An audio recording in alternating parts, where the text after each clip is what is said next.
ഇവിടെ നിങ്ങൾക്കൊരു ഇമോഷൻ ഉണ്ട്. ഇതനുസരിച്ചിട്ട് ഞങ്ങൾ വർക്ക് ചെയ്യുക. ഇതിലുള്ള പേടി എന്താണ് അറിയങ്ങളെ? ഞാൻ അത്ര പോരല്ലോ, നമ്പർ 1. എനിക്ക് അതിനെക്കുറിച്ച് അറിയില്ലല്ലോ, നമ്പർ 2. എനിക്ക് ആ കമ്പനീനെ കുറിച്ച് അത്ര നല്ല നോളജ് ഇല്ലല്ലോ. ഈ 3 ഫിയർ.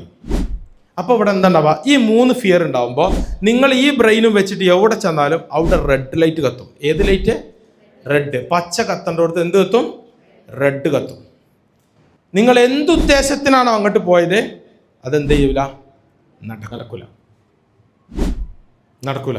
എന്താ കാരണം? എൻ്റെ ഉള്ളിലൊരു ഫിയർ ഉണ്ട്, ഒരു പേടിയുണ്ട്. എന്താണ്? ഞാൻ അങ്ങനത്തോനാണല്ലോ, എനിക്കതില്ലല്ലോ. ആരെ പറയണ്ടേ? നമ്മൾ പോലും അറിയാതെ അതിങ്ങനെ അതിങ്ങനെ പറഞ്ഞുകൊണ്ടിരിക്കുക. അടുത്ത ഇമോഷനാണ്. നമുക്ക് വേദനകളാണ്, നമ്മളുടെ ഇതിനനുസരിച്ച് വേദന. ഈ മൂന്ന് ബൾബും എപ്പോഴാണോ നിങ്ങളുടെ ഉള്ളിൽ ഗ്രീൻ ആവുന്നത് അപ്പോഴേ നിങ്ങൾ ഉദ്ദേശിച്ച ലക്ഷ്യത്തേക്ക് എത്തുള്ളൂ.